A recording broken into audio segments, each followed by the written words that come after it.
Hello, everybody, and welcome back to another episode of Watching the Boxes Fantasy Basketball Podcast. I am your host, Mike Catron, and joining me as always is Tyler Watts. What's up, Tyler? Not much, Mike. How are you, man? I'm doing pretty good. It's we finally got through all those team previews. We got through all 30 teams. I'm pretty happy to be done with that. Oh, sorry, I had a sneeze there. No, it's no, go ahead. Yeah, no, it was a long, arduous process. We finished it. Well, it turns out we're not quite done because there was a trade that we need to talk about today. They're always peeing in our weeds, aren't they? Yeah, just when we thought we were done, drag us right back into it. I'm just hoping there's another trade tonight, so that way we can redo some more teams tomorrow. Oh yeah, that'd be great.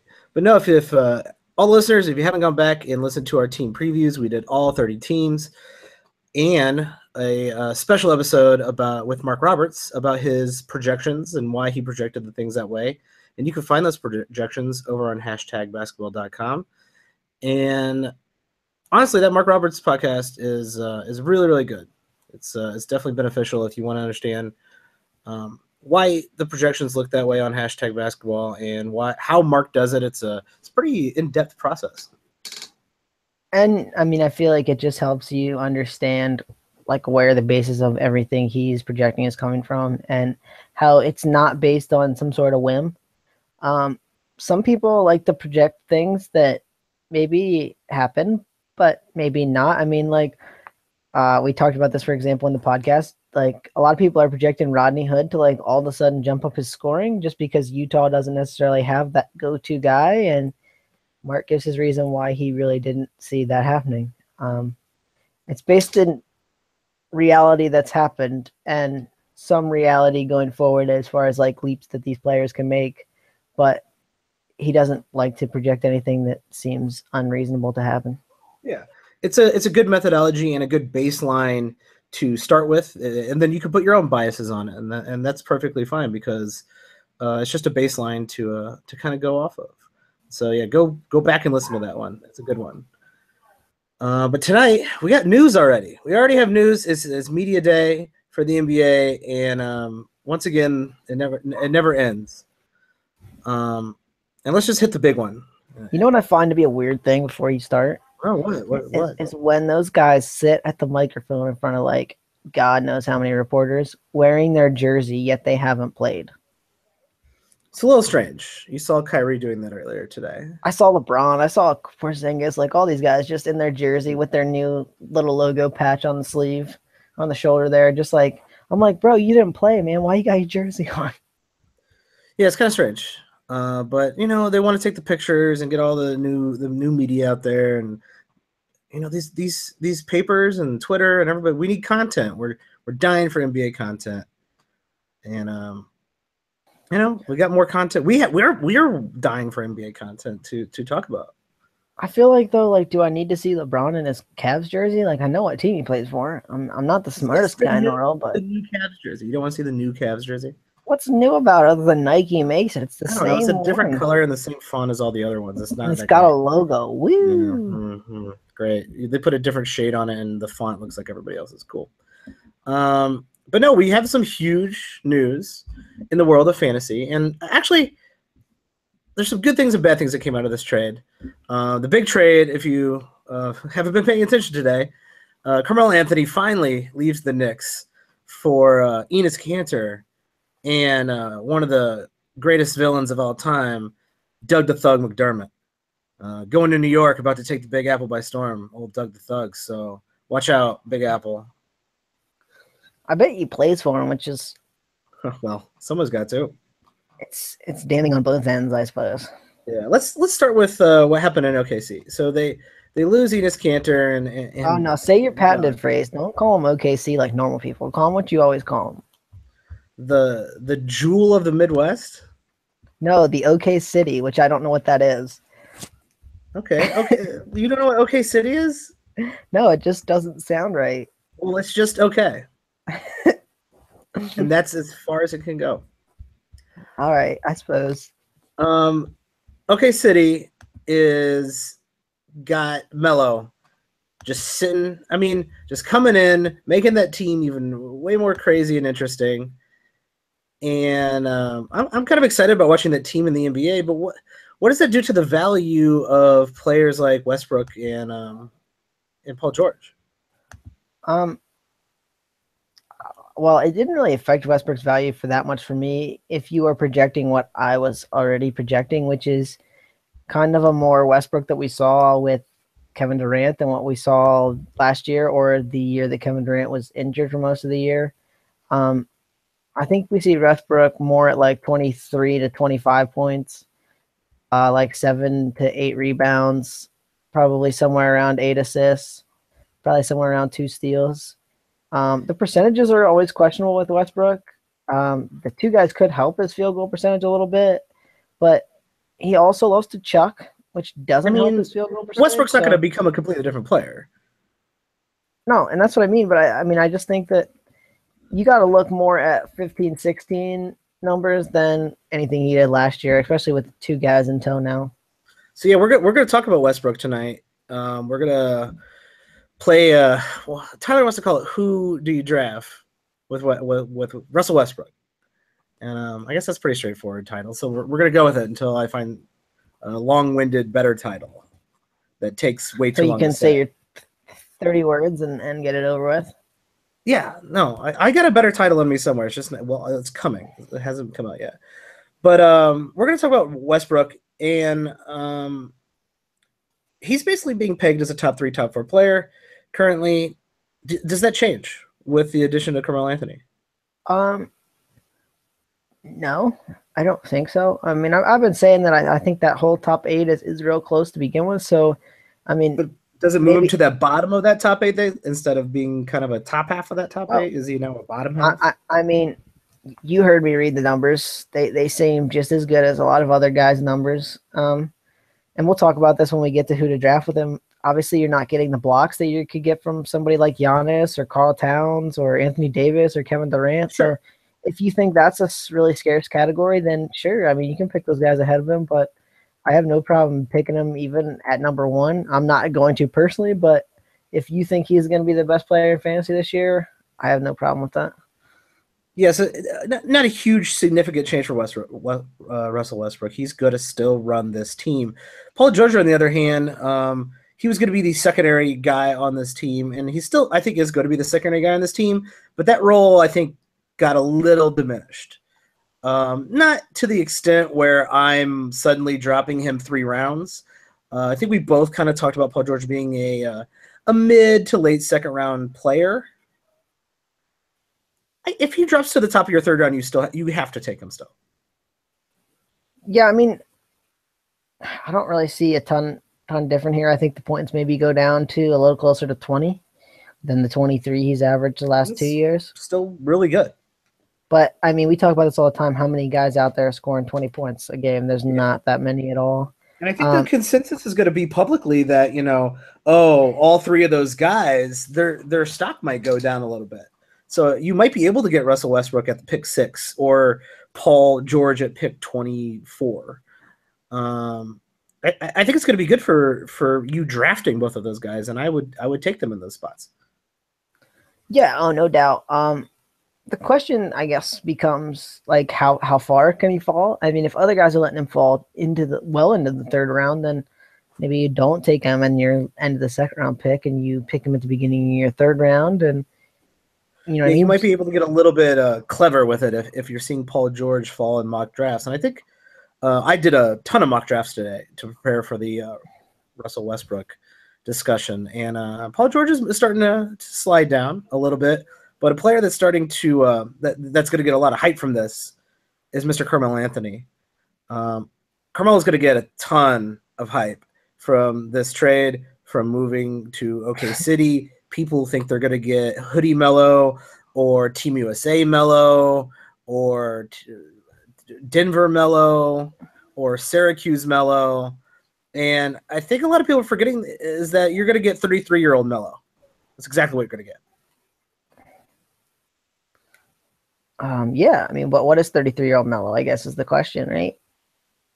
I mean, I don't know if Melo was I think Melo was dropping being underdrafted coming into before to the season before this trade, because I think a lot of people were tired of Melo being on the Knicks, tired of the drama. He sits out games, he's hurt, blah blah blah, this other stuff. And now that's a narrative I'd like to start with, if that's all right with you. Yeah, go ahead. So you always hear about, oh, no, Melo never plays, blah, blah, blah, blah, blah. Okay, 40, 72, and 74 games last 3 years. Okay, 40 is not great, but, I mean, how many guys are playing more than 72 and 74 games anymore? Yeah, it's a false narrative. I mean, that's not a real thing, people. It's just not.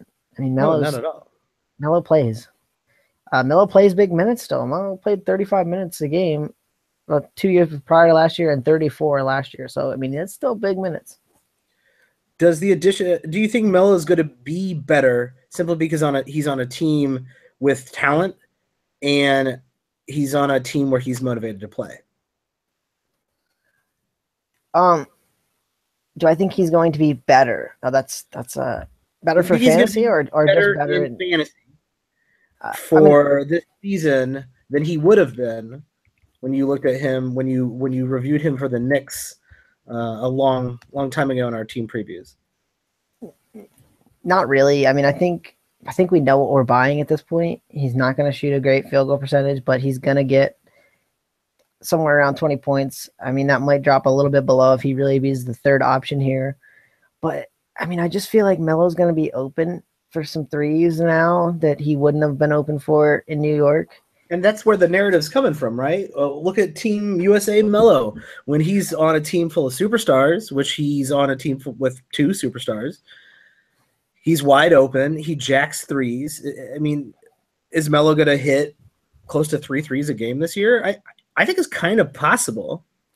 If he becomes, and this is kind of always the thing we don't know, if he spots up more, I think he could see an increase in those 3-pointers. He's got to not do the dribble around for 5 minutes and chuck. I don't think he's going to. And we're going to see all it takes is one preseason game. I always say it. But one preseason game in, and all of a sudden you see Melo just jacking threes. And he might just do that during the preseason anyway, just for fun. And everyone's going to get really, really on the Melo hype train, and he's going to get overdrafted for sure. So where is overdrafted for you?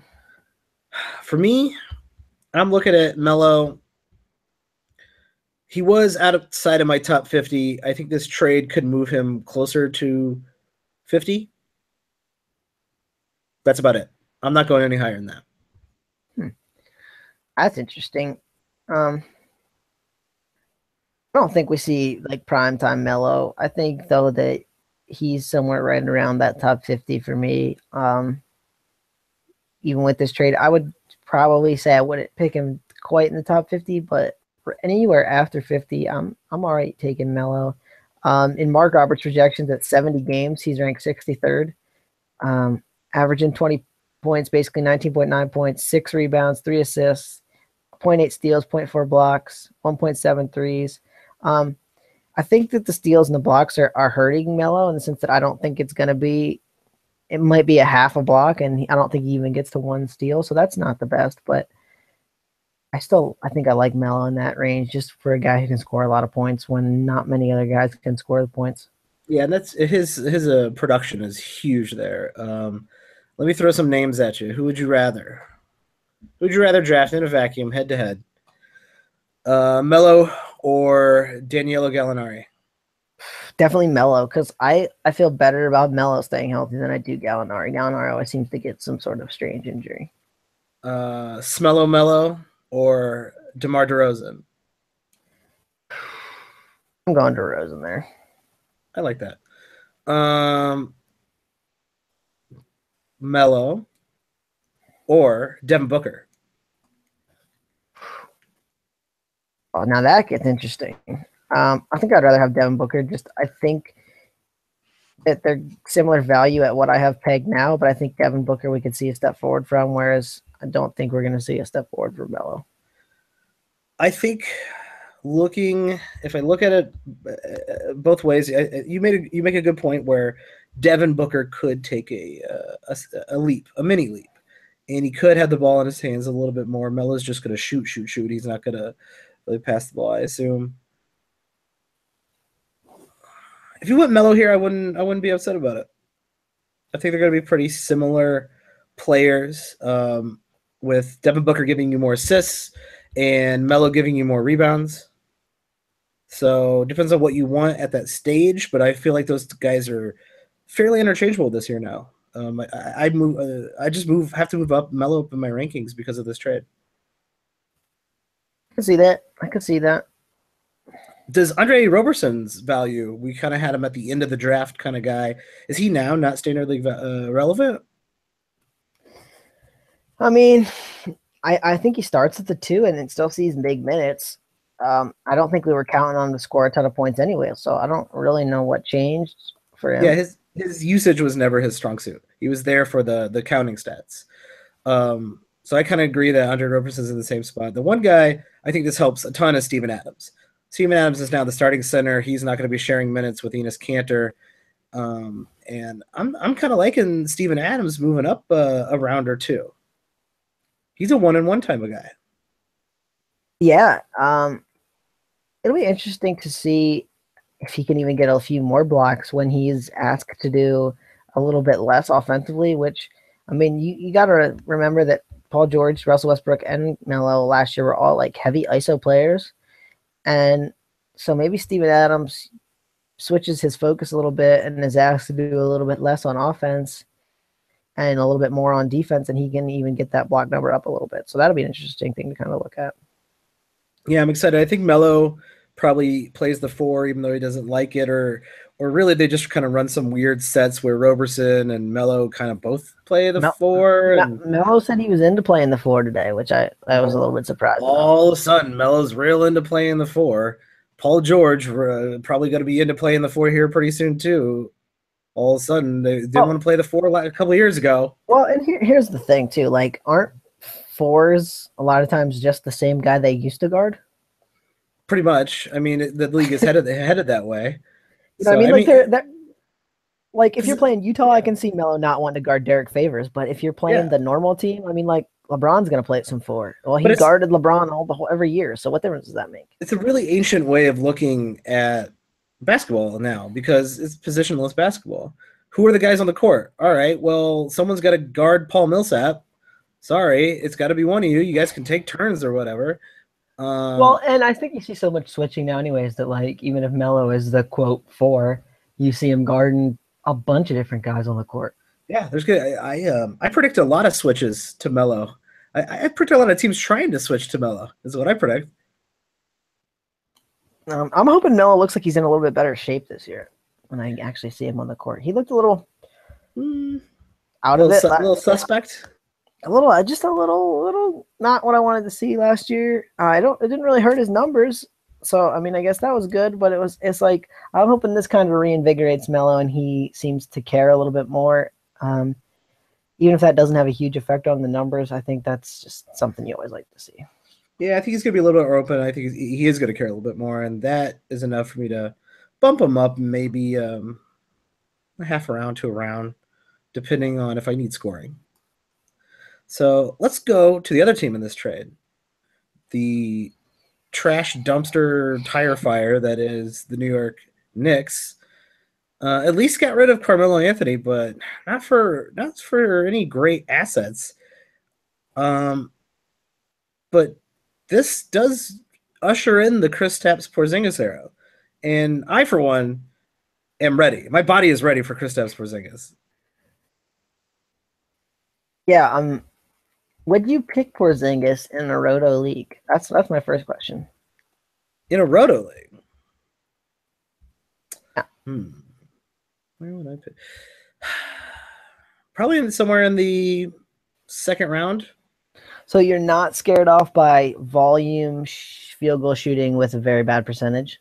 No, I'm actually kind of excited that he's going to get the ball more. He's going to be way more consistently used. That was some of his issues with in the past, is that he would get kind of taken out of the game by Melo. The worrying thing for me, I guess, in Roto, and this has nothing to do with head-to-head, which we'll talk about in a second, is that they don't have a great point guard, I don't think. I mean, I think Ntilikina could be one in a few years, but I don't think he's ready.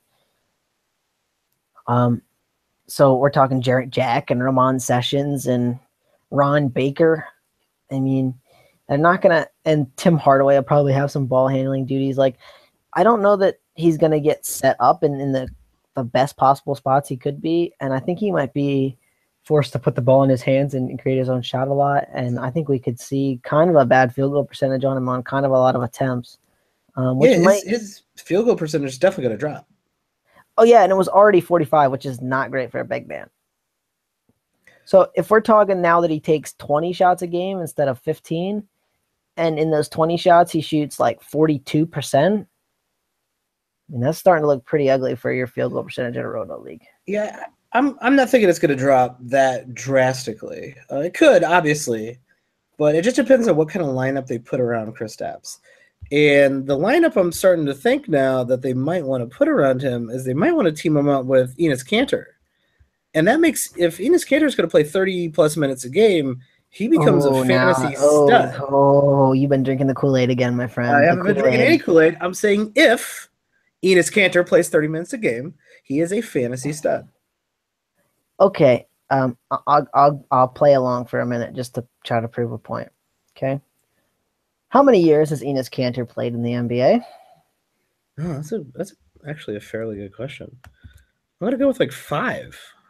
Oh, my friend, you are not correct. 7. Wow, good for him. Okay, how many minutes a game did he play last year in OKC? When he shared duties with Steven Adams, I think he probably played 23? 21. Okay. Played 21 the year before that. Okay. Now, we'll go back to his Utah days. Okay. How many minutes a game do you think he played in Utah? When he played behind Al Jefferson? Or was Al Jefferson gone by then? That's a question that I'm not 100% certain on. Because I'm going to throw it at you. This is the only time he's ever been the best center on his team. But, and this is kind of where I'm trying to get to, I guess. This guy, he was there with Rudy Gobert. Very young Rudy Gobert, though. A young Rudy Gobert, but a Rudy Gobert nonetheless. Beandris was there one of his other years. Watch out for that. Okay, so what my point being is he could have gotten huge minutes, and the most he ever got was like 28. Yeah, that was the year he got 28. His defensive limitations, which are a real thing. This dude is, if you look at him for what he is and what he's not, you get what you get with Enes Kanter. He's a bulk rebounder and scorer. This dude can get in the post and score. He's phenomenal touch around the basket. He's going to shoot a pretty good percentage. He's going to get rebounds. He's going to get points whenever he's out there. The dude in 21 minutes a game last year averaged 14.3 points and almost 7 rebounds a game in 21 minutes of action. I mean, that's amazing. Nobody in the time has given him big minutes, and I don't think it's because someone was always better than him. It's just I think his defensive limitations keep him off the court. Yeah, he cannot play defense, but is New York going to try to win games this year? But I don't think you're going to give him 30 minutes a game if that's super detrimental to your team. Let me read this. When he was traded to Oklahoma City, he played 26 games for Oklahoma City after he was traded the very first year. When they needed a center, he played 31 minutes a game, averaged about 19 points, 11 rebounds, a half a steal, a half a block, and 1 assist on some pretty good shooting percentages. That's probably his ceiling, right? 19 and 11. And here's a crazy thing that I think will get some people interested in Enes Kanter. He ranks 96th in Mark's rankings. Now these aren't updated with the trade. 21 minutes a game, he's 96th. If you're looking at 8 categories.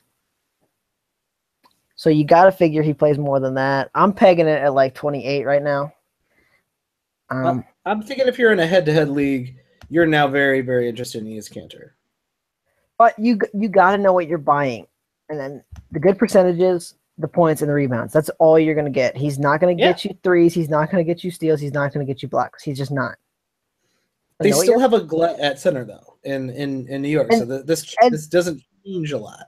That's what I'm saying, and I think it'll end the type trade I wasn't on Hernan Gomez. They still have a lot of guys. They still have Noah. They still have Hernan Gomez. They still have Kyle Quinn. They still have Kristaps to be a big man. Well, if you go back and listen to our preview, we kind of basically said there's a huge glut there. None of those guys are really worth thinking about. But Kristaps and Enes Kanter seem like they are kind of a really good fit if you put them next to each other. They're both very offensively minded, and you could put Porzingis to kind of protect the rim. And why I'm not going to jump super high on Enes Kanter in the draft is I want to see kind of what Coach Hornacek's going to do first, because last year with those center rotations, he just chopped and changed it. And one night O'Quinn would play 25 minutes, and then the next night he wouldn't even get on the court. And like all this just, I don't know any better way to say it than just madness. And I'm worried that they're going to fall into that same trap again this year. Yeah, New York is notorious for being a giant tire fire nonsense place. So the Knicks, obviously, this could never work out. Probably won't work out at all. I just think I'm trying to where I might have been avoiding Enes Kanter at the end of my draft or taking him with the last couple picks.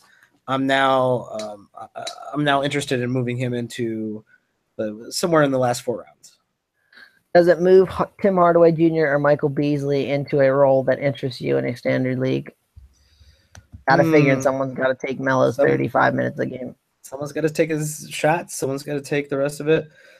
I mean, Tim Hardaway Jr. is standard league relevant. I think we said that, and I might be contradicting what I already said. But Tim Hardaway Jr. is definitely going to play starters minutes. They paid him enough money to be a starter. Michael Beasley probably becomes the beneficiary here.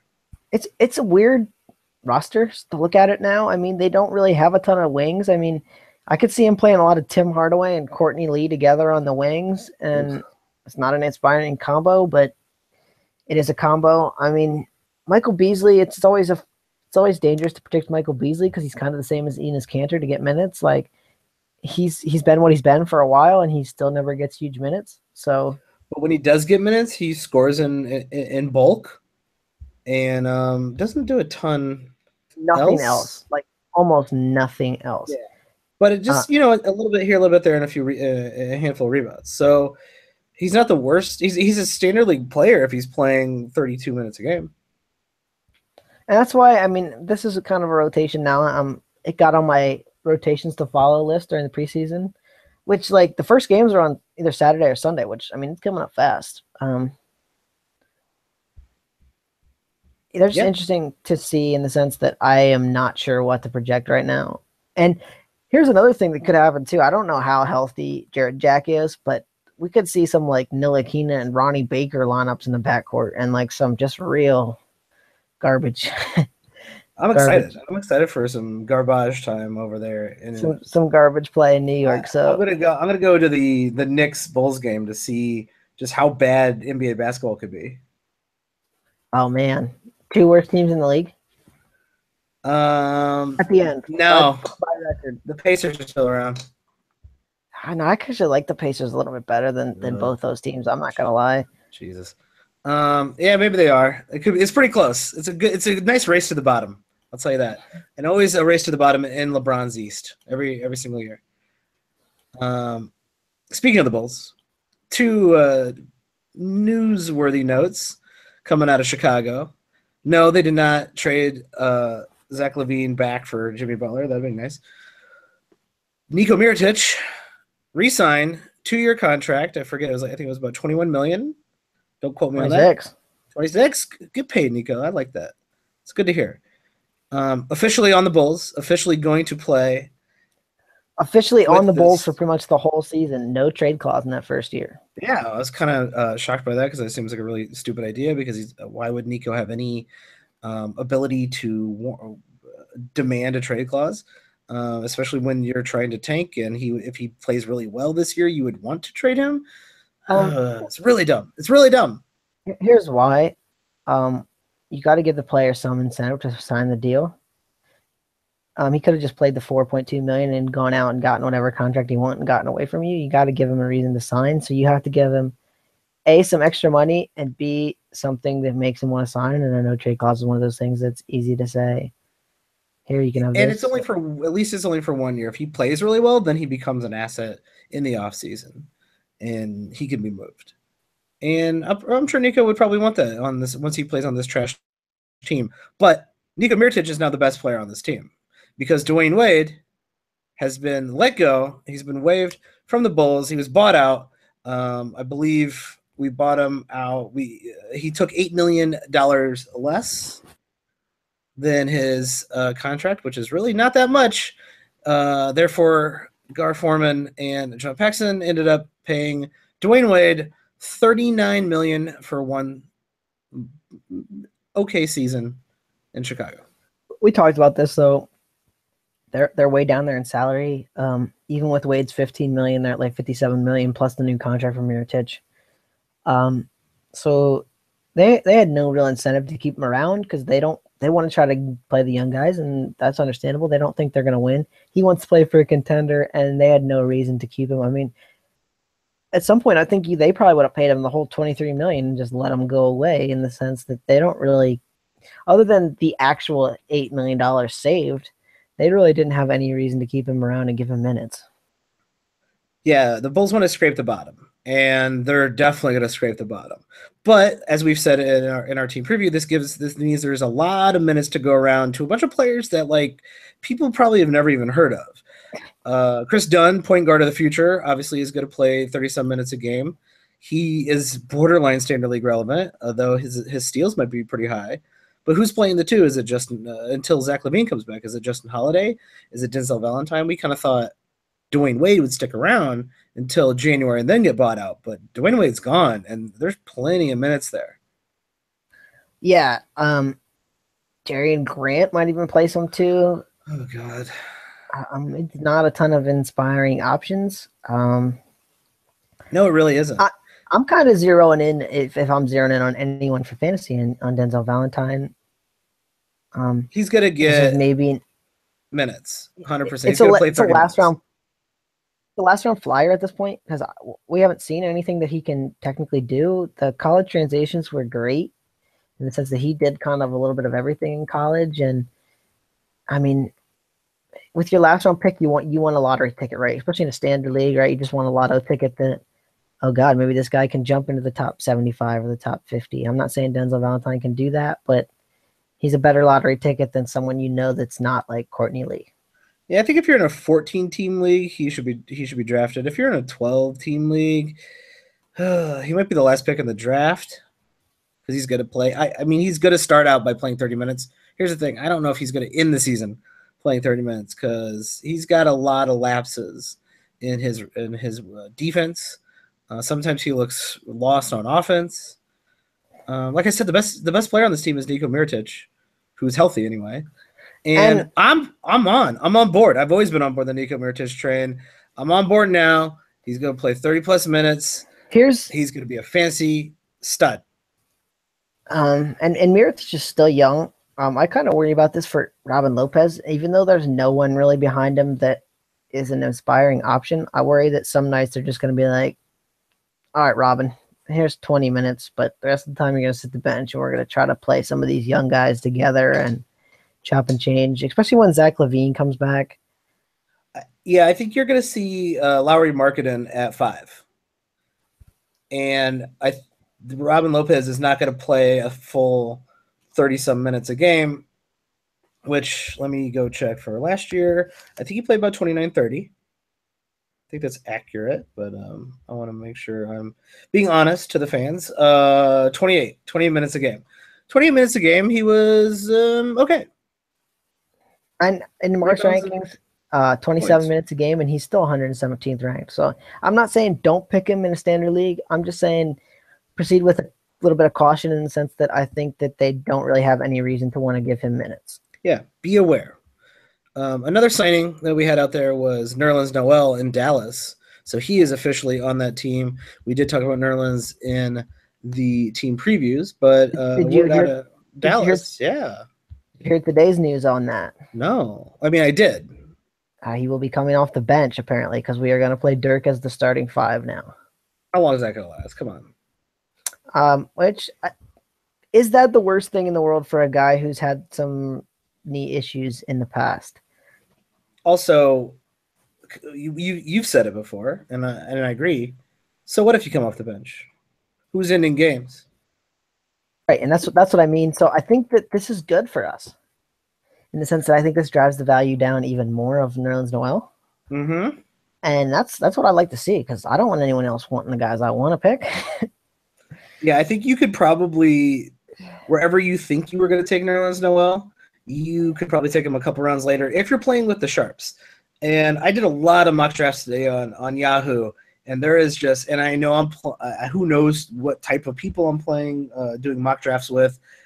I secretly joined in everyone and made just horrendous picks to throw you off. Yeah, that could have been. I that picked could Fifth legitimately be round, true. like every time, just to mess with you. Well, that legitimately could be true because I've seen Steph Curry go at the 9th pick in some of these freaking mock drafts today. It was embarrassing. And Nerlens Noel is sitting in a rank, and he'll still sit in that rank come draft time for if you're playing on Yahoo or ESPN. And once that list gets down to Nerlens Noel, he'll be in everyone's mind. So that's what you're really fighting against. Is if you're playing in a public league or with some people you know some of them, you don't know all of them. Once that guy is on the screen, there's a chance he's going to go in the next round or two. Unless you're playing with a bunch of guys who know what they're doing. I think that you always find, right? Like I play a league even with some of my buddies who are not the most serious players in the world, and that's fine. I think you see that they don't scroll down the list. I don't even know who's coming up. It's once you make the queue, make the list there that you can see that they're looking to pick somebody. Yeah, so if you're playing with some decently knowledgeable players, this news for Nerlens Noel is going to help you out. And maybe he'll drop his rank in some of these ESPN, Yahoo rankings. That'd be nice. So here's my few questions on Nerlens Noel and answer how you'd like. Roto League, interested in him? Yes. So why tell us why you're more interested in him than some of the other guys who shoot a bad free throw percentage? Well, his free throw percentage is not great. It's not Andre Drummond bad. That's point one for me. There's a second point too. For me at least. It's a small volume. He does not turn the ball over. He is a steal and a half over a block kind of guy. And that he fills it up. He fills it up in 25 minutes. You're cutting out a little bit, so just be careful there. But I'll say that those were the 2 points for me, right? His free throw percentage is not good, but it's a small volume and it's not a horrendously bad percentage. It's not 30%. It's 60, somewhere in the 60s, which is okay. Not great, but it's okay. Combine that with a field goal percentage that's going to be you're getting low worse. volume. Oh, really? Yeah, like real bad. All right, let's pause for a second.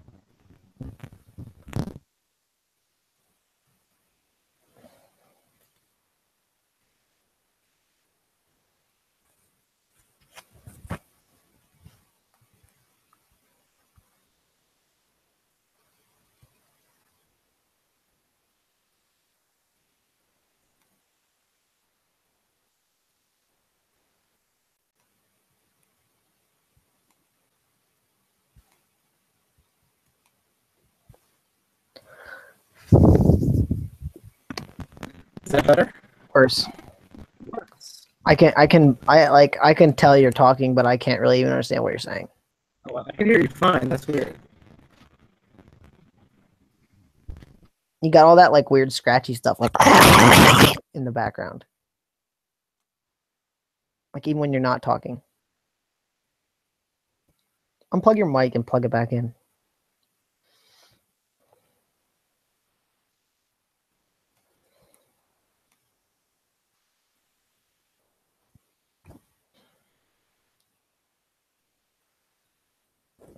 Can you hear me? That's perfect now. Weird.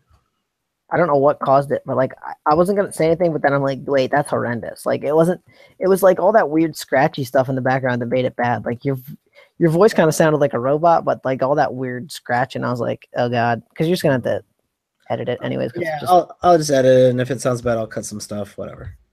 you were fine up until we started talking like that like last little barb you did. It started and then like it got worse as you kept trying to talk, and then like even when you weren't talking, I was hearing it, which was weird. Huh. And Like I was hearing the scratching when you weren't talking. that is weird because I heard you sound the same. You sound fine the whole time. So I don't know what exactly happened there, but something was weird. Weird. All right. Let me just do like 5-10 seconds of silence so I know where the hell this is on the audio. Oh, where was your clicker? And then yeah, I didn't do it this time. JV move. There's a lot of edits in this one too. Well, not a lot, just a couple. And I'll pick up with like, and there's another injury with IT or right. IT announcement.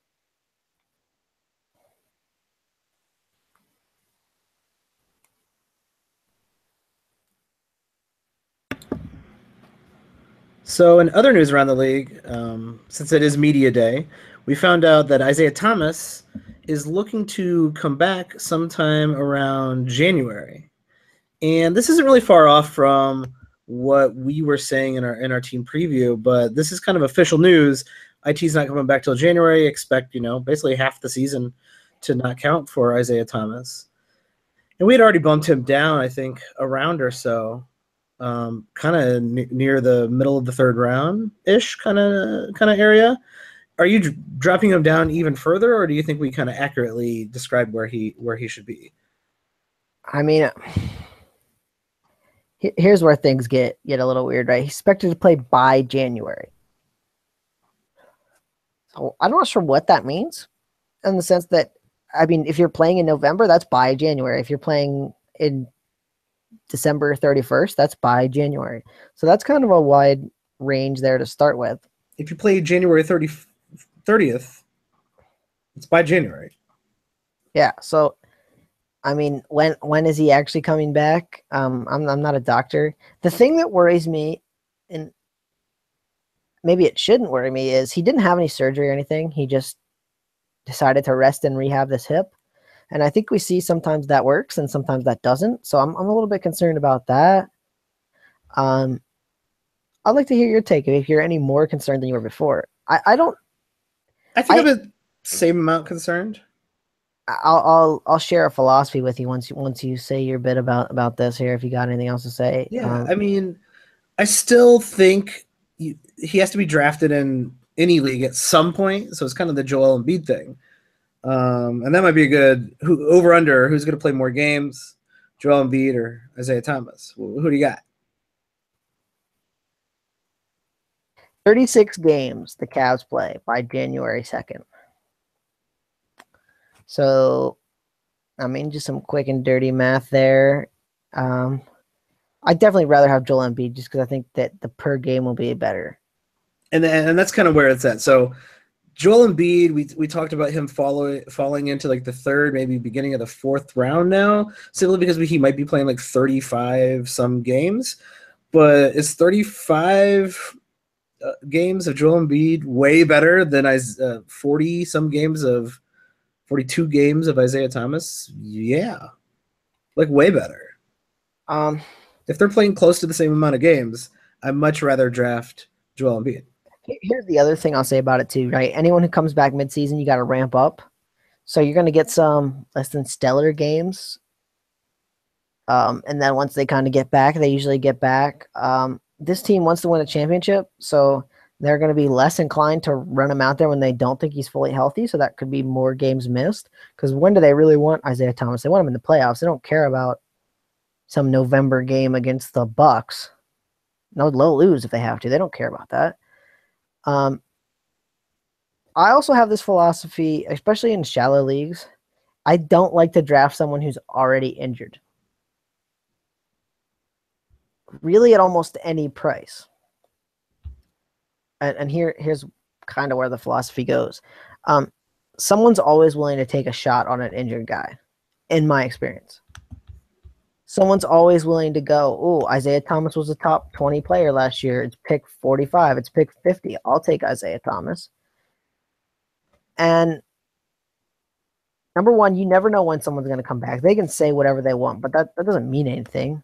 there's no guarantee that he comes back even if they said tomorrow he's going to be back December 15th, there's no guarantee that he comes back on December 15th. There could be setbacks. Yeah, it could be the All-Star break. Right, there could be anything. Plus, then you have these games that the guys got to ramp up. So especially in a head-to-head league, number one, you're missing X number of games. Then you have to hold this guy on your bench or play him when he's doing inferior production because he's maybe only playing 15 or 20 minutes a game while he's kind of ramping himself up to speed. And I just don't want to put up with that headache. If you don't have an IR spot, he's going to start dropping in your head-to-head. He's going to start dropping the 5th and 6th round. In a roto league, you can kind of put him on the bench and let him sit there and take him down the stretch the last half of the season and probably get some good value out of him if you picked him up in like the 4th round. See, even like anywhere in the top 50, I definitely don't want him. Like, especially you're going to have to take him to the top 50, I think. And that's why I don't think I'm going to get him, and that's fine with me. I'm cool with that. That makes sense.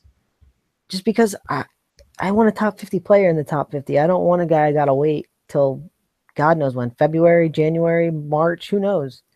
Maybe he plays next month. I don't know.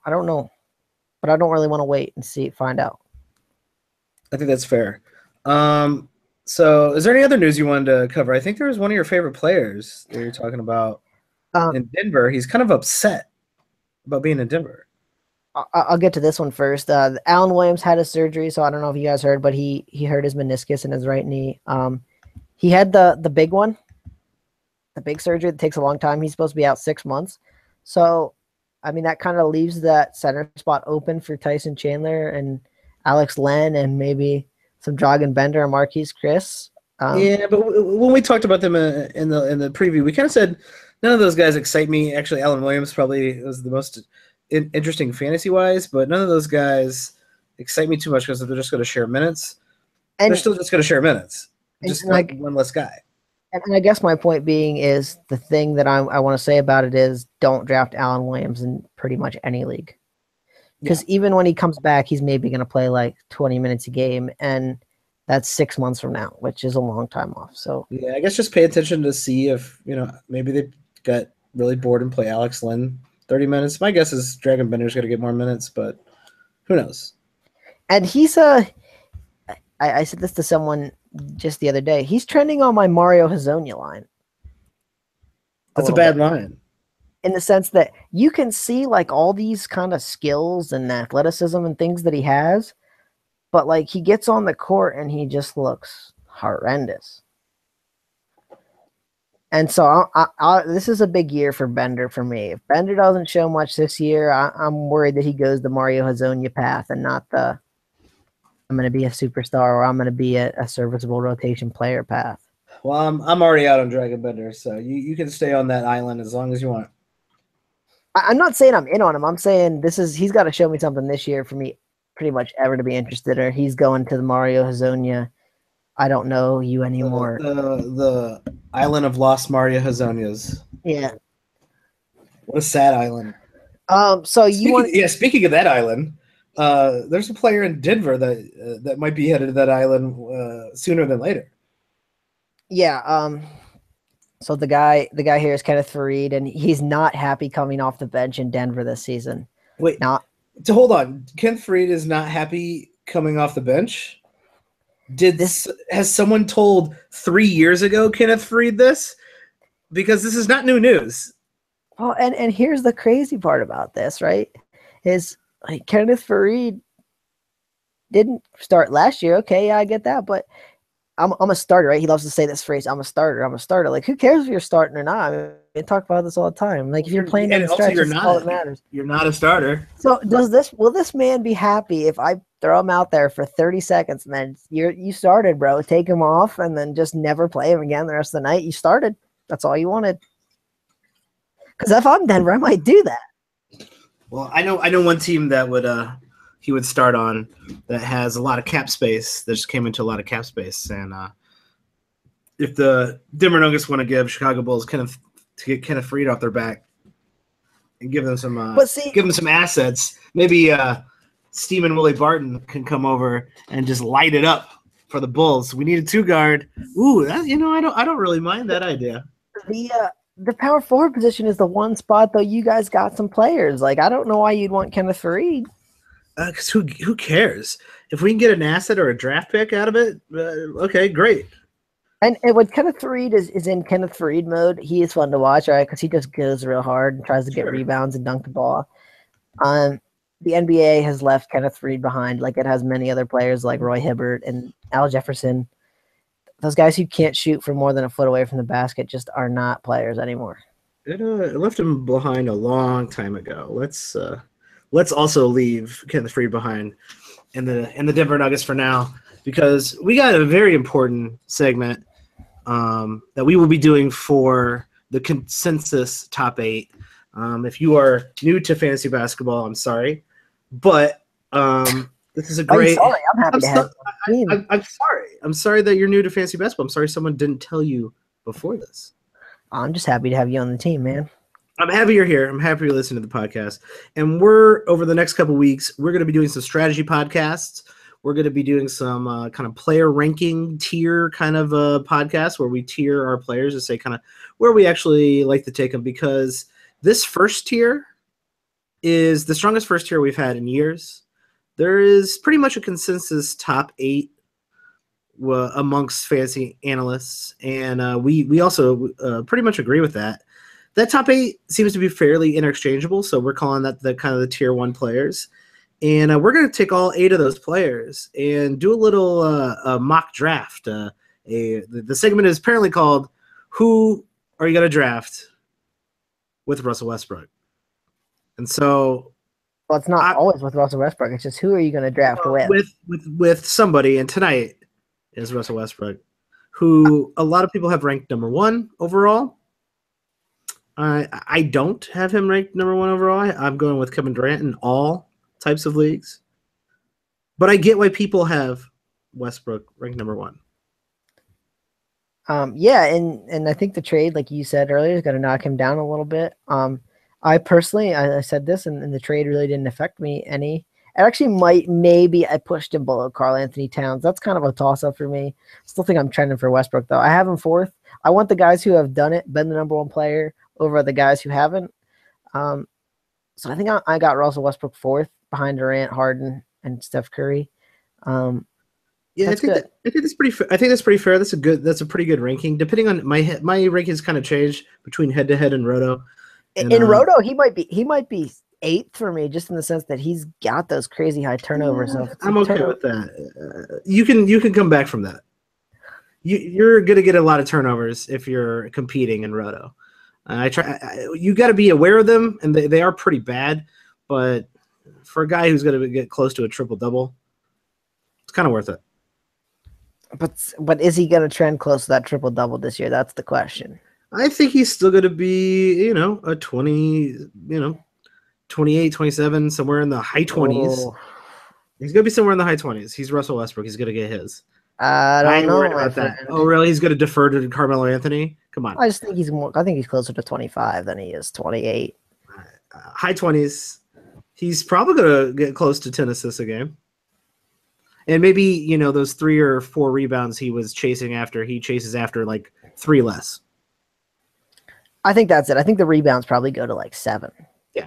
Fine. 7.5. Okay, cool. He's still stealing the ball a ton. Yeah, and here's the thing I'll say about Westbrook. I said it once earlier today. I think that the blocks are not there. So if you're looking for blocks, that's probably where you're going to look for in your pairing. If you're going to make a pairing, is you're going to need someone who can get some blocks. Great rebounds for a guard, which puts you ahead in a category that's getting scarcer. There's not that many guys who get 10 rebounds a game. So even his 7 are huge. Yeah, he's to have that kind of monster type of rebounds out of your point guard is super rare, and I don't think you can throw that away. And so we're going to go through each round, at least through the top 5 or 6 rounds. Yeah, we're going to go through like 6 rounds here. I think after that, and we'll talk about this in a later date, I think that you kind of get your players that you want at that point, and you kind of just pick a lot of the same players, or you pick from a pool of players that you believe in. So it's going to be a lot of the same players, though. So I don't think we need to hear that. Yeah, the bottom half of the draft is kind of yours to do whatever you want with. Because by that time, the randomness of players being taken, along with the fact that a lot of those players are interchangeable, And some people are picking their pet players or some guys they think have a lot of upside. And that's what you should be doing in the bottom half of your draft, is picking those upside type of players, those Jamal Murrays that are hiding way below the screen when you're drafting on Yahoo mock drafts. I think in every single one of the drafts, I got Gary Harris and Jamal Murray. It's like candy from a baby. I'm not expecting that in my real drafts, though. And we'll talk about this too, but there's some guys like Joe Ingles who I think on ESPN he's like 400th ranked or some crazy number. Like, yeah, I think Nico's down in the 500. They haven't changed that yet. You know, so that crazy stuff kind of happens. So I want to start off with a quick maybe aside to this whole thing. Okay, so say you pick Russell Westbrook. Where's Russell Westbrook going? Let's start with that. So is he still being the number one player? Are we gonna say he slips a little bit? Give it a category. So we're not gonna be able to predict your draft. So a decent. We're gonna stick within maybe a 3 to 4 pick range when we do this. I think that's pretty fair. And we're going to base it on 9 category because that's how we roll. That is the preferred way of playing fantasy basketball. You know how I hate the other categories, and Tyler is an enabler. He gives those custom rankings out to all those people who have 15 categories or more. By the way, hit him up at Watsy4444 if you'd like those custom rankings. And we're gonna base this on head-to-head. Make it a little easier. We're gonna go straight down the. So right away, if I'm playing head-to-head, I'm punting turnovers. So if I'm 100%. If I'm punting turnovers, it's basically an 8 category league. Right? I mean, like it doesn't really matter if you call it 8 because I'm punting turnovers too. Just in the sense that all the good players get turnovers. That's the theory of life. Pretty much. So it doesn't really matter. So let's just call it a category to make it easier. So Russell Westbrook's probably going in the top 3. I'd almost say 100%. I did a ton of mock drafts today, and I would say I got him third, actually a little bit more than I thought I would. I got him about 60-some%. I got him at the 3rd pick. It was much harder to get him at the 4th pick. Okay, so let's say he goes 3rd. Now, let's say, regardless if it's 10 or 12 team league, I really don't care. It doesn't matter to me. 12. We'll do somewhere in that range. Yeah. Okay, so let's say Paul George is knocking around at your pick in the 2nd round. Are you worried about having 2 Thunder to start off your draft? A little bit. And here's why. I think Paul George is talented enough where if he's slipping to the bottom half of the 2nd round, you definitely have to consider him. I saw Jimmy Butler slipping a lot in a lot of rounds, and I'm taking Jimmy Butler over Paul George before the trade, the Melo trade, and I'm taking Jimmy Butler definitely before Paul George after the trade. In my mock drafts, I got Jimmy Butler 3 times at pick 20. That's insane. Jimmy Butler is underrated this year, so be aware.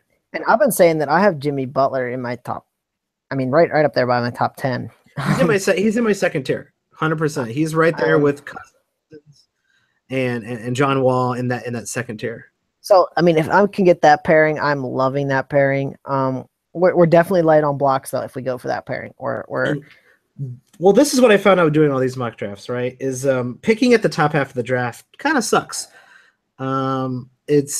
You really want to try to get in that 7-8 range so you can get one of those top 8 players, but you can get a 2nd tier player in the 2nd round, because by the end of the 2nd round, you're looking at that 3rd tier. And there's not a lot of centers, not a lot of bigs. So if you're not going for any particular punting strategy, and I don't like to punt until the 3rd or 4th round, I just like to go best player available. And so Jimmy Butler is my best player available, followed by Paul George.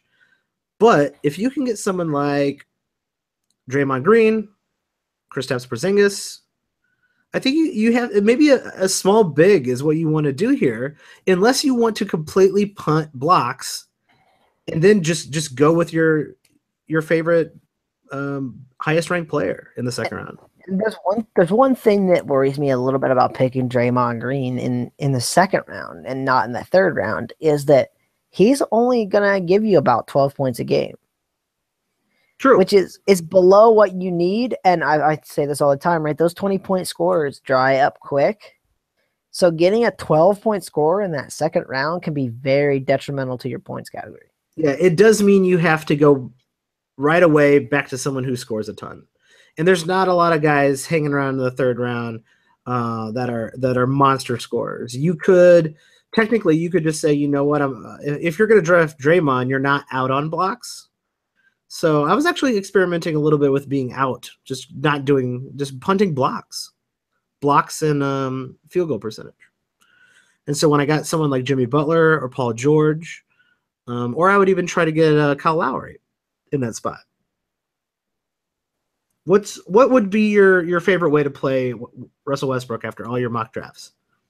My favorite way to play Russell Westbrook, and this is probably my favorite way to play anything, especially when we talk head to head, is a lot of times I don't care about percentages and I don't care about turnovers. And I just go for bulk counting stats. And I like that. I feel like this is the kind of the strategy, and this is not like an invention by me. This was, I mean, a thing that I got from Mark and Kyle McEwen is this theory is the percentages are volatile week to week, right? Like maybe Russell Westbrook has a bad week and he shoots 40% and only 65% from the line because he's missing his free throws for whatever reason. Well, if I'm counting on one of those categories, like if I'm counting on Russell Westbrook's good free throw percentage and he has a bad week, I lose that category. Whereas he's going to basically get his points, get his assists, get his rebounds, get his steals. And if he doesn't get his steals for a week, maybe that's the week someone lucks into some steals, right? So I think that it's easier just to go for those bulk stats because they're a little bit more sticky. They happen a little bit more week to week. You know you're going to get some numbers from those stats. Yeah.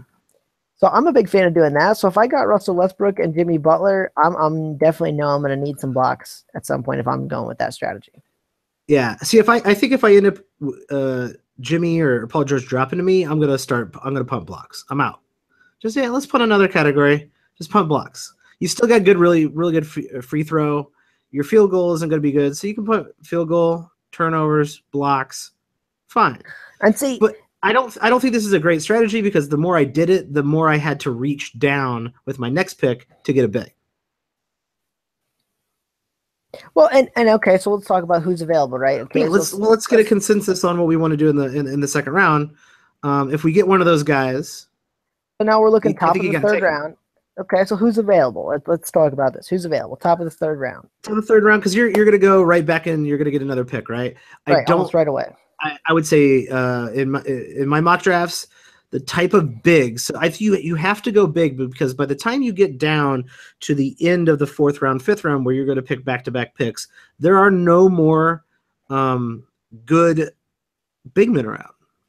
There just really aren't. They're the mid-tier big men, and so in that third round, let's not say good. Let's say worthwhile at that pick, right? I mean, fair. Good is a relative term. So what I found myself doing is reaching down for someone like Kevin Love, Blake Griffin, or Marc Gasol. Okay, so we're assuming 12-team league, right? So maybe, and maybe not, right? Maybe Draymond Green is there. If he's there, that's the guy I want. Oh, if you can pull off the Butler Green Westbrook combo, like you've probably almost won your league. Draymond Green is the 20th ADP, so 20th player in ADP on Yahoo. So that's possible. 24th ADP, and right probably going to be around where you're picking is Kristaps. I think you'd be lucky to get Kristaps, especially after that Melo trade. Oh, I mean that's you can right get there. You can get him I think you 100% get him in the second round. Right, and that's the guy that I'm interested in. Now I'm more interested in Paul George, and I'm more interested in Jimmy Butler if that happens. Yeah. So let's say those guys are gone. Are you going big or are you going small? If those guys are all gone, right, I can't get Kristaps. Is Miles Turner available? Let's say Jimmy and Paul George are not available, but in the second round, you got Porzingis sitting there. You got Miles Turner sitting there. You got Lowry and Connolly. Those are your 4 picks. All right, run through them again. I'm sorry, I was looking your two best bigs are Zinger and Miles Turner. And your guards that are available are Kyle Lowry, Mike Conley, and Eric Bledsoe. Oh, I'm going for Porzingis at that point, or I'm going for Draymond Green if he's available still.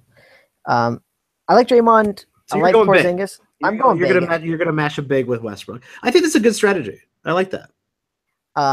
So yeah, and then in the third round, I can go anywhere pretty much, right? Yeah, because you haven't punt at that point. So yeah, I think if you get Jimmy and Paul George, you're basically buying into a punt big strategy. And I think you go with one of those bigs that don't really have good blocks, like Kevin Love, who's going to get you all the other stats plus some 3-pointers. And now you're kind of sitting really nice. That's I think the harder strategy to do because I think you got to get lucky in the later rounds to really fill out your roster to its fullest potential. But I actually really like the strategy of punting blocks if you can get Jimmy or Paul George. But if you can't, let's go big. Let's go big. I like that. I still think I'm going to go for Miles Turner. If I got Jimmy Butler, I'm going to go for Miles Turner. 30th ADP on Yahoo. He's 30th ADP. I mean, you got to figure he's around at the top of the third. Sure. Because a lot of people are going to want point guards, right? A lot of guys go for that strategy of like a lot of point guards, and I mean, I'm in on that strategy. I love to have point guards, but I think he'll be around. And if he's around, those 2 blocks, man, are looking pretty sexy for me. And it's going to let me do my strategy of I can forget the percentages and turnovers and just dominate you on all the counting stuff. Yeah, I think it's going to be rare for people to get Jimmy or Paul George if they're playing with people who know what they're doing. It could happen, certainly.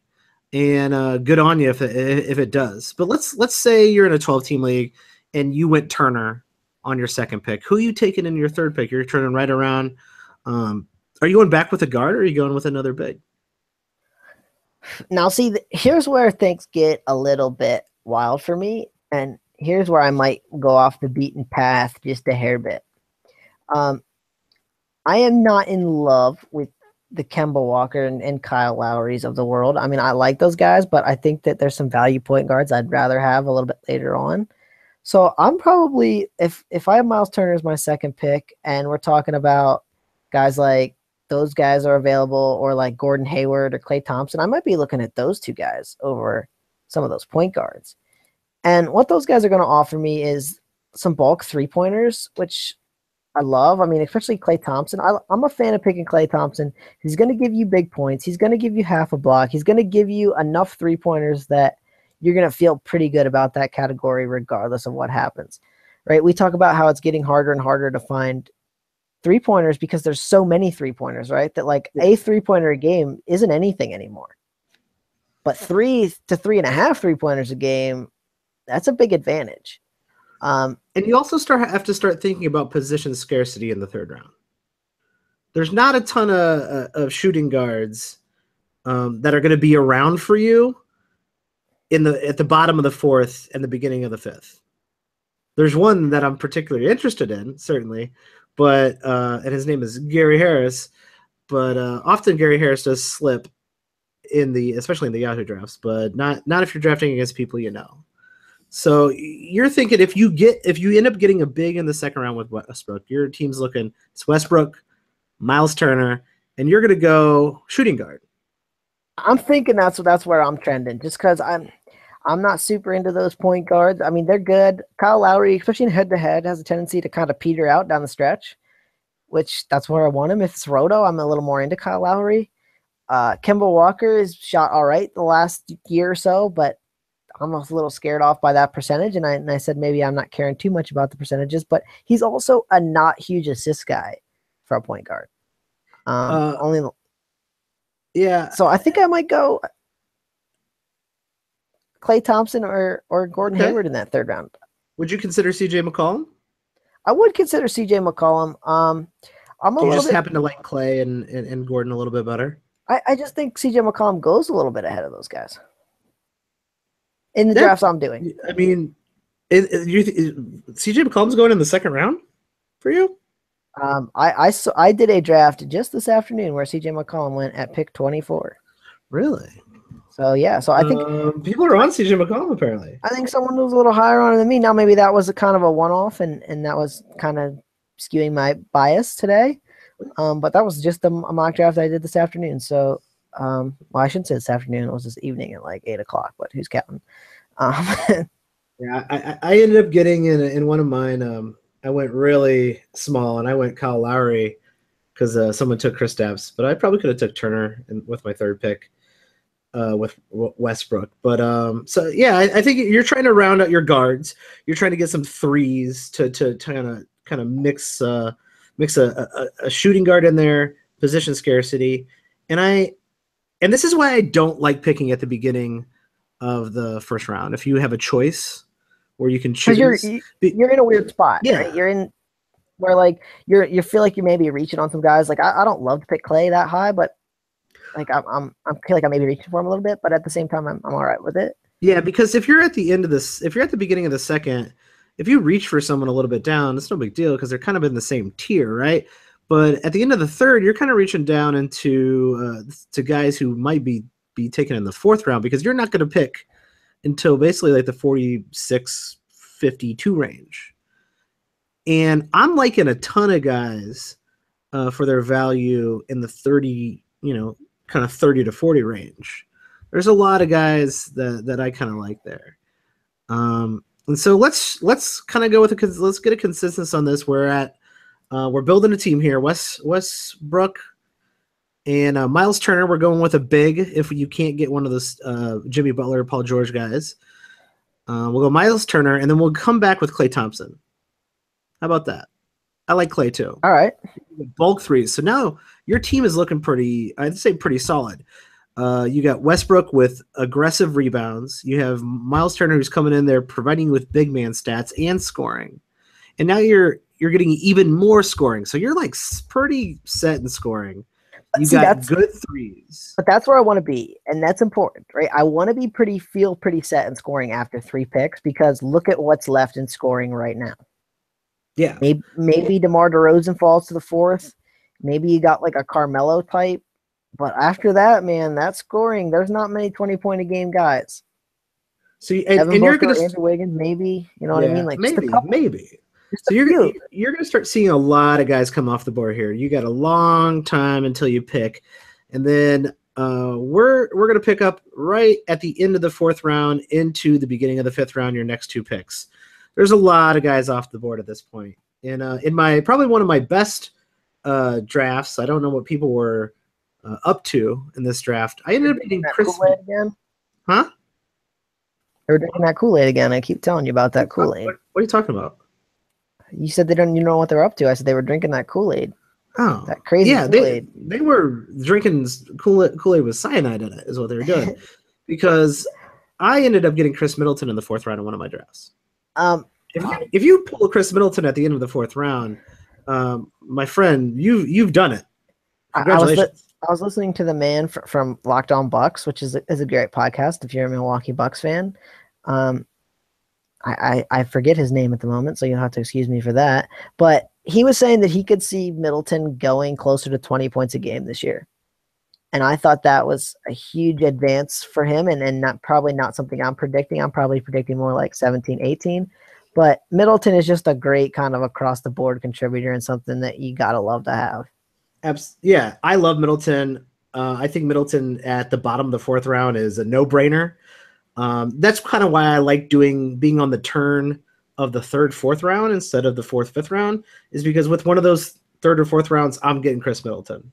I'm pretty sure I am. Depending on who's drafting, I'll probably be able to get Chris Middleton with my 3rd or 4th pick if he falls that far. But we're not there. We're not drafting there.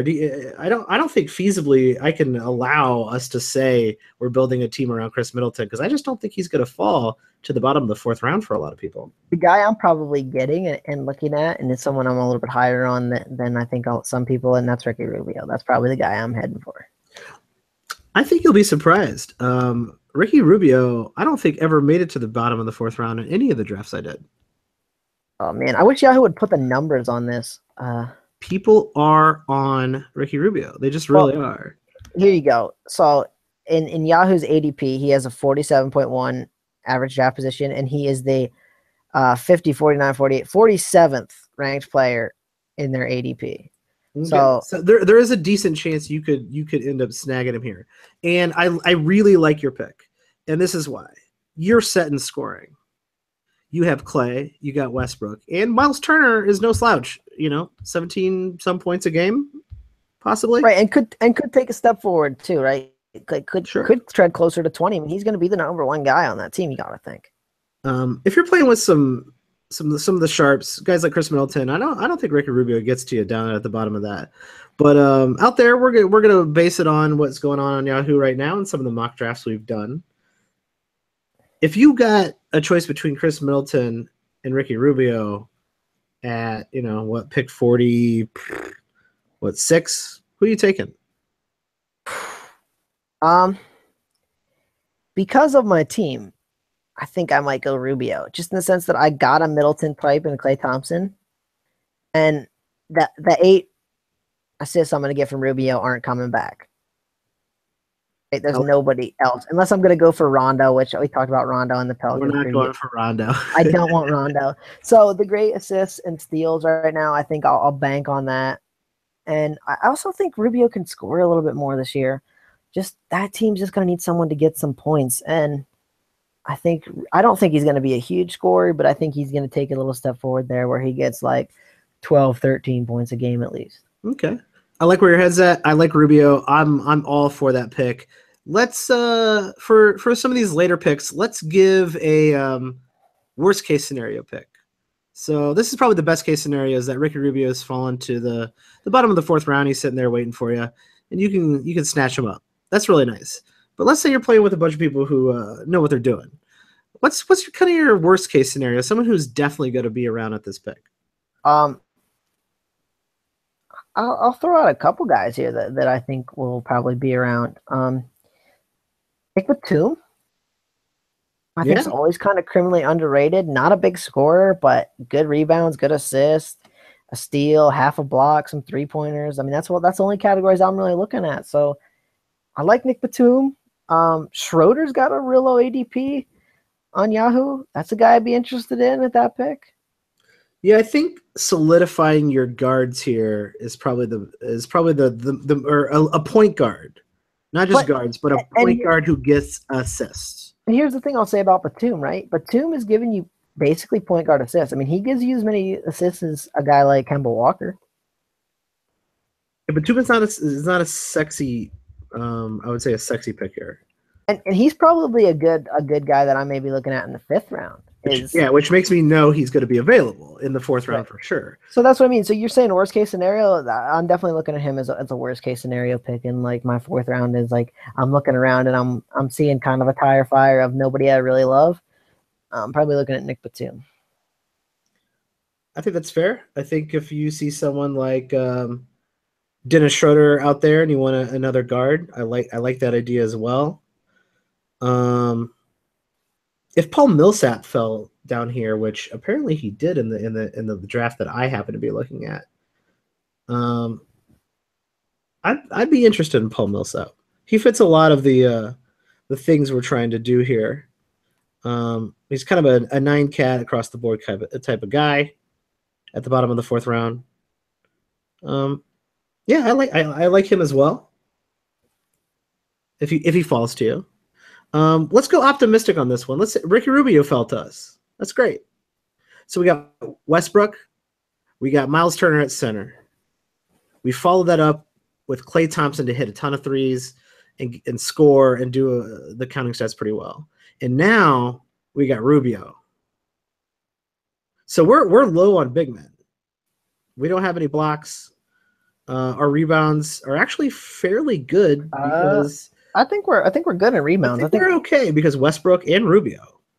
Yeah, and I mean Miles Turner is going to get you some good rebounds. I think we're all right in rebounds. Miles Turner is not an elite rebound type of guy. But if you're getting 7 and 7, that's 14 rebounds from Westbrook and Miles Turner. I think that's pretty crazy. Well, and I think those are safe estimates, right? They're not like crazy estimates, and I think you could get more, right? I mean, I could easily see Miles Turner getting like 8 rebounds a game and Westbrook getting like 8, 8.5, 9. So, I mean, I think there's upside in that category. But even if you say 14, I mean that's pretty good. Mm-hmm. So we're feeling really good with free throws, because Miles Turner is a really good free throw shooter. We are good at points so much that we took Ricky Rubio and we didn't think too much about it. We got a very good clip at threes. Our rebounds are solid. Our assists are really good, and our steals are also really good. And here's probably where maybe my strategy changes a little bit, right? You said it. We're really good in free throw percentage. So maybe I shift a little bit more to punting blocks and caring about my free throw percentage. Right? Maybe I make a turn here because I'm pretty solid. And I don't know about my blocks, right? My blocks are a little bit questionable. Yeah, so you're on the turn. You're taking the turn into the 5th round. And you see someone like beautiful Bob Covington sitting out there. Are you interested in him? And that type of player. Here was where I was going to go with this. All right, and I'm interested in Bob Cov for sure. Probably not going to pick him. Where I was going to go is I'm going to go probably for someone like Vucevic. Interesting. Now here's why. Okay, you can say that maybe that's not a great value, but for my team, I think it is. It is. It is a reach down, but it's another pretty decent points, some good rebounds, some pretty decent assists from Vooch, right? For a big man, I mean, 2.5. That's pretty all right. I mean, it's a lot better than guys like Ibaka and Drummond who are getting you like 1. And he's giving me that block, so I can kind of stay in that category. And he's not going to kill me with my free throw percentage. You kind of nailed that right on the head. His free throw percentage is not bad. One of the things about Vooch is, his minutes are down. You really wonder what's going to go on over there, but he still gets very good numbers playing around 20, upper 20s. And if he ever ended up just, all right, we're going to put him back in at center, play him 30-plus minutes a game, you're going to get a nice boost from all those numbers. That's the only thing I think worries about me. He's a 1-on-1 guy with 10 rebounds. But I think you have to go big here. I think you're on the right track. Would you rather have Vucevic or would you rather have Nurkic? And here's kind of where, right, I have to make my decision, okay? Because if I go for Nurkic, I gotta probably go with my other strategy and punt the free throws. Yeah, and you're kind of negating all the good free throw percentages you already drafted. Right. And so I think I might rather go Vooch. If Vooch wasn't available, would you go big? Would you go Nurkic? I mean, if Brook Lopez is available here, I think that's a nice pick, but I don't think he's going to be available here. And I still might pick Nick Batum if he's available. That's fair.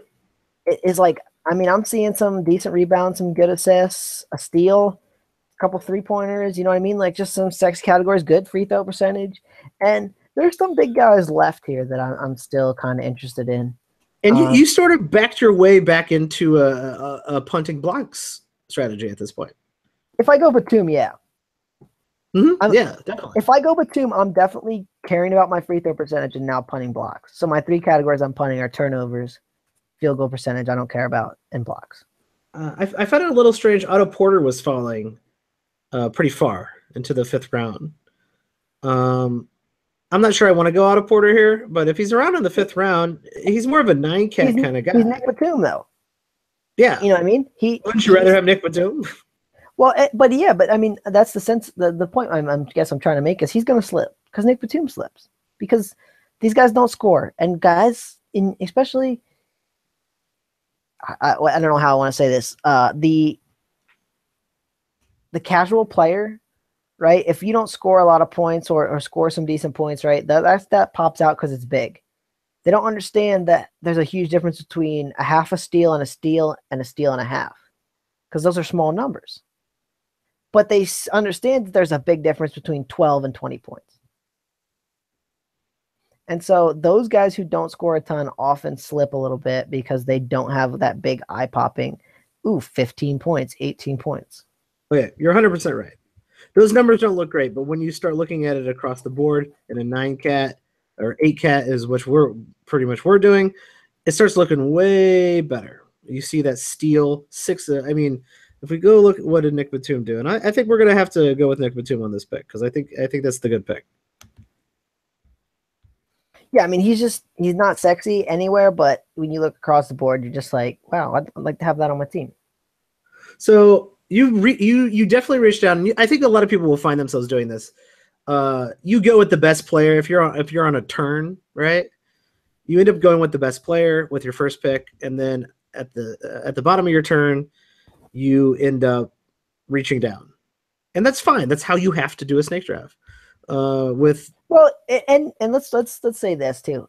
If you're at a turn, you're always either hoping someone falls or you're reaching down a little bit. yeah, Right? Because you don't want to just pick whoever's ranked, I mean, whatever pick it is on the turn, because that's probably not the best guy for you. So you either got it, you know that you got 2 picks right in a row, and then you don't pick for a while. So you either got to reach down and get the guy you believe in, or you got to hope someone falls to you. I'm going to make you pick Vucevic. I think they'll both be available since we're reaching down for both of these guys. Vucevic or Nick Batum. Who do you want? I'll probably want Batum in this scenario just because I feel a little bit better about what he's going to produce for the year. And He's an overall pretty good player. Yeah, and one of Vucevic's best categories is rebounds, right? And I think I'm doing all right in rebounds. I'm not trending amazing, but I mean, we're talking 3 rebounds per game difference between the two. I'm feeling pretty good with Batum's 6 rebounds. I like it. I like where your head's at. So right now we're at Westbrook. We have Miles Turner as our kind of our sole big man. We got Clay in the 3rd.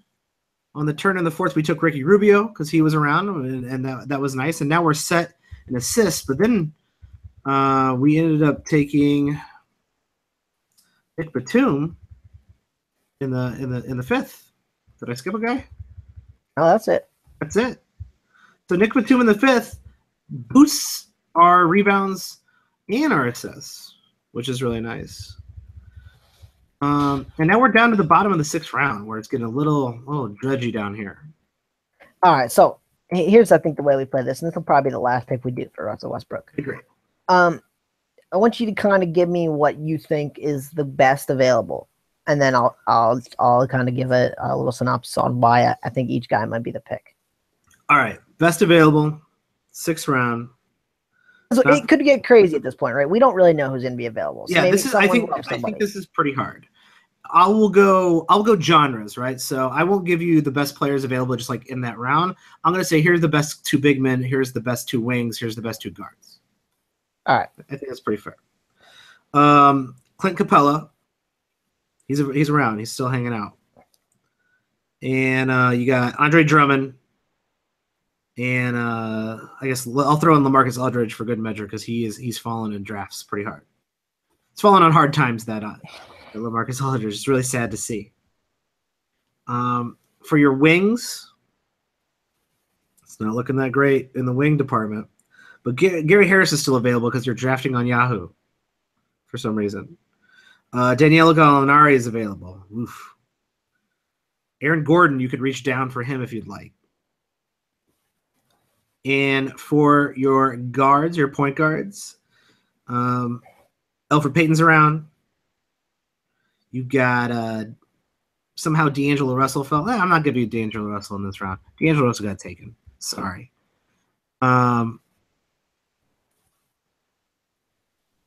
Yeah, you got Elfrid Payton down here. And it looks like probably you could reach down to Marcus Smart. I don't want guys like that in the sense that Jeremy Lin is available. I think I'm pretty solid in steals, right? Yeah. I'm not looking for a guard here. I'm looking for a wing or a big at this point. And so I don't want one guy like Marcus Smart because Marcus Smart's best category is steals. I don't really think I need the steals. No. So I think I'm pretty solid there. So what do I need? You're the smart guy here. What do I need? Where do you think I need to trend? Right now, in the bottom of the 6th round, I think you're a little weak in big man stats. So we are punting blocks at this point because that's just the direction our draft ended up. And there's not a lot of good bigs available down here. And that's you're gonna hear this a lot. That I mean, the every fantasy expert's gonna tell you the big man stats dry up fast. Yeah, and once you get to that 6th round, they're really gone. But here's the thing, though, for our team, I think LaMarcus Aldridge is looking pretty damn good. I like where your head's at. Right? Because he's going to give me that 8 rebounds, right? Which will boost that category, which is probably my weakest category at this point. He's going to shoot a good free throw percentage. Now, in a vacuum, I'd probably maybe rather have Clint Capella, but I'm caring about my free throw percentage now. And not only that, you care about your free throw percentage, but LaMarcus Aldridge scores. And down here at the bottom of the sixth round, I'm impressed. He still going to score 16 points a game. He's going to get you a solid clip in rebounds. He's going to fit a spot on your roster. And who cares if he gets over a block a game? Like, that's not a ton. And at some point, you got to realize, like, when you're punting something, and I think a lot of people fail to do this. They go, "Well, that guy gets blocks. Why would I draft him?" Well, it's like you got to skip over Miles Turner because he's the best player on the board just because he has blocks. Don't do that. Here's what else. I like what you're thinking about with LaMarcus Aldridge here. When I say I'm punting a category, now it's different when I'm not punting the percentages because I can't afford to throw a guy who doesn't have good percentages. But if I say I'm punting blocks, it doesn't mean I don't want guys who block shots. That just means I'm not looking at blocks as a category I care about anymore. But if I need rebounds and the best guy available just happens to block some good shots and give me rebounds, I'm going to go for the rebounds, and I'm still not going to care about the blocks. If I end up in the middle of the pack in blocks, that's great for me, right? Absolutely. But I'm not trying to win that category every week in a head-to-head league. The categories don't care about since we don't care about field goal percentage that much at this point, LaMarcus Aldridge fits that mold too. And since we do care about our free throw percentages, if someone like Andre Drummond's still sitting around, we can't take him. Yeah.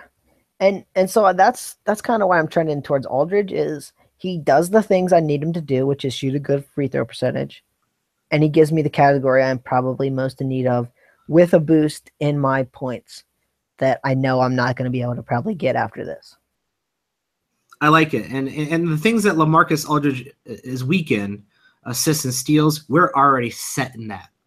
That's it. So but he's boosting one of our elite stats, which is points, which is even better for us. Which is kind of a point that is important to make when you're doing these, right? Is you've got to round out your team.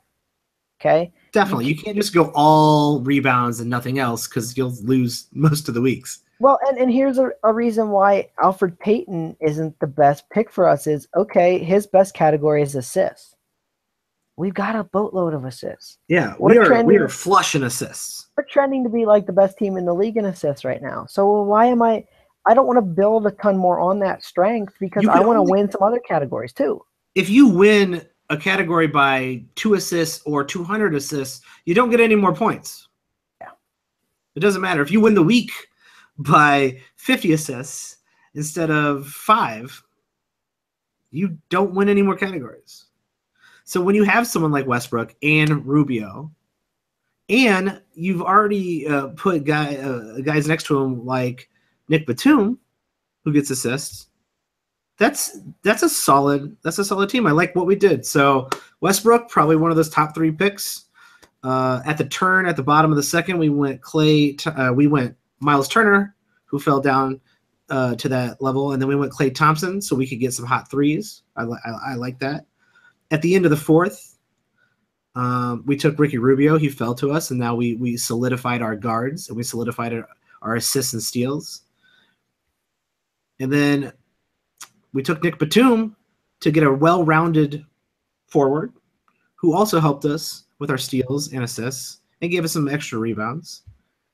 And then we went with a pick that a lot of people probably would say, you guys hate LaMarcus Aldridge. Why would you take him? But at the bottom of the 6th, LaMarcus Aldridge fit our mold.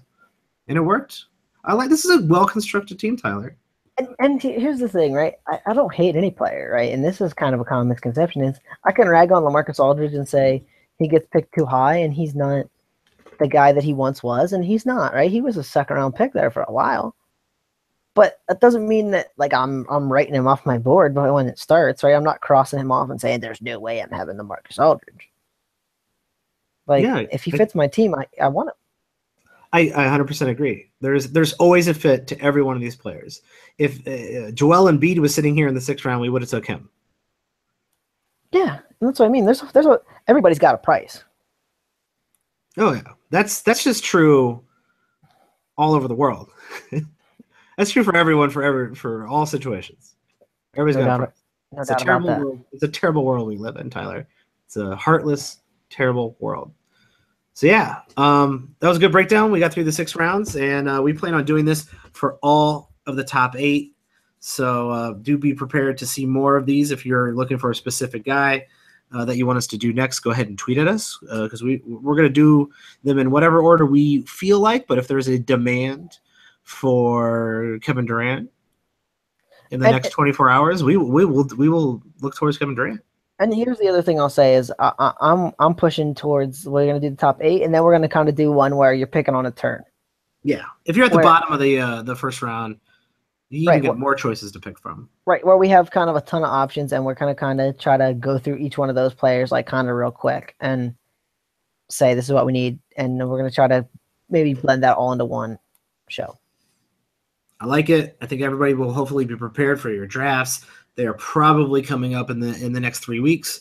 So this is crunch time, everyone.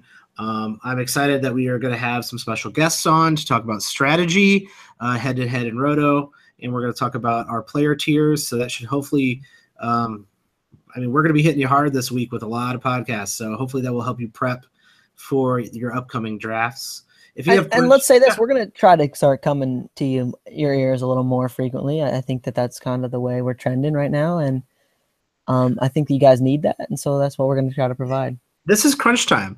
Prepping for your draft, getting as much information as you can, watching preseason, seeing what the rotations are. That takes that is some key information. And then hell, once the season starts, which I cannot wait for, that's when the real fun begins. Because every one of those games for those first 3 weeks, that's when that's when your money is made. Hitting the waiver wire and hitting it hard in those first 2 to 3 weeks is very important into ensuring that you pick someone up off the waivers that's going to be help you contend for your championship.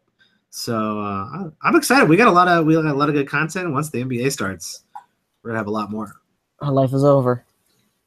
Our life is over. This is what you're going to be doing. We're going to be trying to get to you as much as possible. Like I said, if you got questions, if there's someone you want to hear next in the Who Do You Draft segment, tweet at us. You can find me at Watch the Boxes.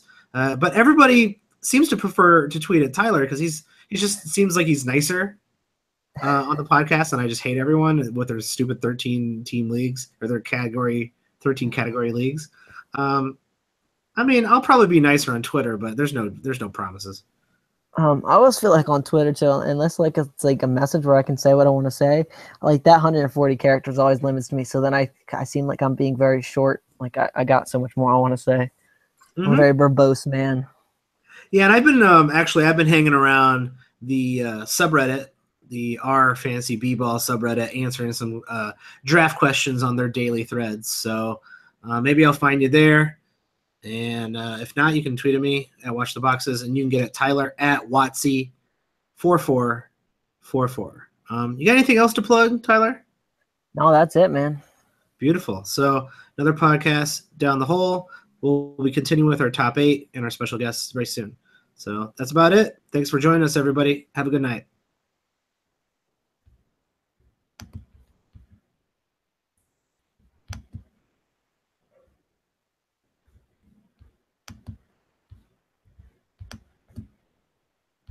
God damn it.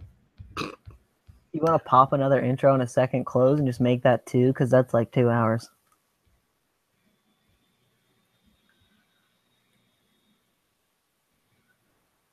That's just a thought. I mean, it doesn't matter to me. I'm just saying that's like 2 hours. Yeah, we might want to. So I would release the news one just like whenever tonight, tomorrow morning, whenever. Then I would just hold the other one till like the next day, and then we're probably not going to go on Thursday anyway. So you kind of want one for Friday as it is. Actually, I think what we got to do is let's act like we're thinking about splitting this into 2. It's like, oh, should we went long on the news. Do you want to split this into 2 kind of thing? You want to try that? Like there? Fake, like we're going to split it into 2? Yeah, like try to make it natural where it's like because we talked about doing the Westbrook thing at the Oh beginning yeah, of the first one. So I'll be like, we spent a lot of time on the news. Should we split this into two? And then yeah. And just then be we'll like, be like, all okay, right. then just be like, well, coming tomorrow. Well, So we can release them both tomorrow. We got a lot of content coming.